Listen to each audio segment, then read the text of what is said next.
Do you know what an invasive species is? How did they move to new places? And how can it harm the native ecosystems and biodiversity? Hello and welcome to Curiosity, where we explore fascinating and interesting topics about everything. Today we are going to talk about how invasive species move to other continents. An invasive species is any non-native species that significantly modifies or disrupts the ecosystems it colonizes. Such species may arrive in new areas through natural migration, but they are often introduced by the activities of other species, especially humans.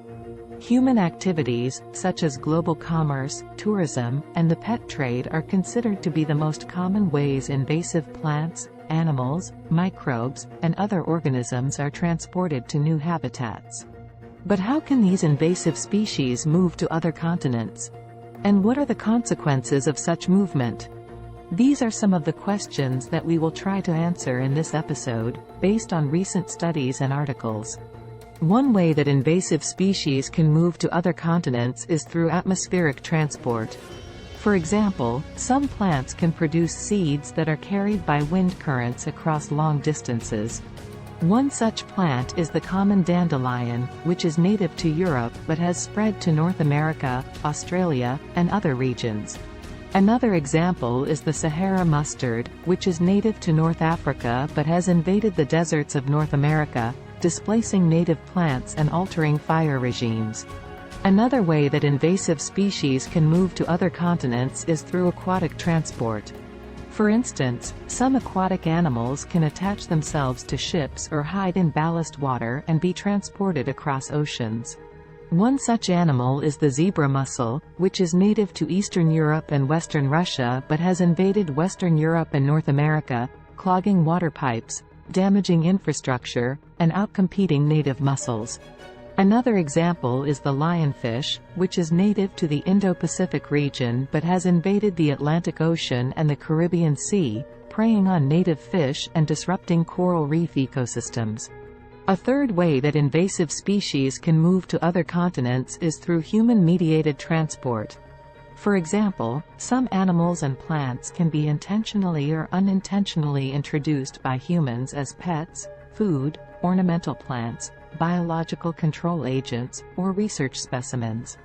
One such animal is the mongoose, which was introduced to several islands in Hawaii and the West Indies to control rodent populations on sugarcane plantations in the 1800s.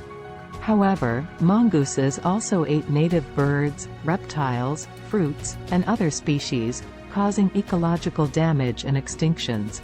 Another example is the kudzu vine, which was introduced to the U.S. South as a way to control soil erosion but quickly became a fast-growing invader that choked out other plants and even harbored other invaders. The movement of invasive species to other continents can have serious impacts on the native ecosystems and biodiversity. Invasive species can compete with native species for food, space, water, light, and other resources. They can prey on native species or serve as hosts for parasites and pathogens. They can alter the physical structure and functioning of ecosystems. They can hybridize with native species and reduce their genetic diversity. They can affect ecosystem services such as pollination, nutrient cycling, water purification, and climate regulation. And they can cause economic losses for agriculture, forestry, fisheries, tourism, and human health. To understand how invasive species affect ecosystems, we need to consider some ecological concepts such as niche, competition, predation, parasitism, mutualism, succession, resilience, and adaptation. A niche is the role that a species plays in an ecosystem, including its interactions with biotic and abiotic factors. Competition occurs when two or more species share a limited resource, such as food or space. Predation occurs when one species kills and eats another species. Parasitism occurs when one species lives on or in another species and harms it. Mutualism occurs when two or more species benefit from each other's presence. Succession is the process of change in an ecosystem over time, following a disturbance or a colonization event. Resilience is the ability of an ecosystem to recover from a disturbance and return to its original state. Adaptation is the process of genetic change in a population in response to environmental pressures. When an invasive species enters a new ecosystem, it can disrupt these ecological processes and interactions by occupying or expanding its niche at the expense of native species as follows. An invasive plant may outcompete native plants for light, water, nutrients, or pollinators by growing faster, producing more seeds, or having chemical defenses.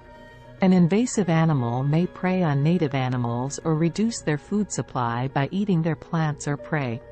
An invasive microbe may infect native plants or animals or alter their physiology or behavior by producing toxins, hormones, or enzymes.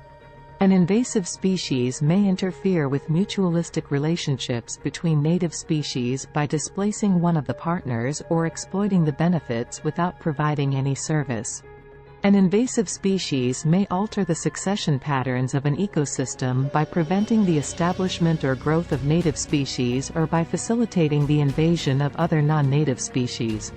An invasive species may reduce the resilience of an ecosystem by decreasing its diversity, complexity, or productivity, or by increasing its vulnerability to other disturbances.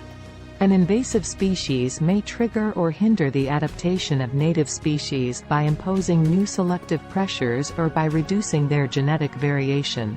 The prevention and management of invasive species is a global challenge that requires cooperation among countries and regions. Some of the strategies that can help reduce the risk of invasion include as follows. Screening potential introducers for invasiveness.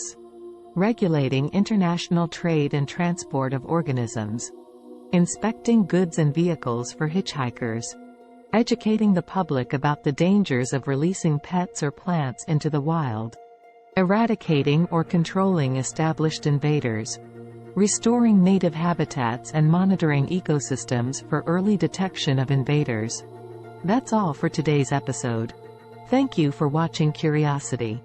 If you enjoyed this video, please like and subscribe for more content like this. And don't forget to share your thoughts and questions in the comments below. Until next time, stay curious.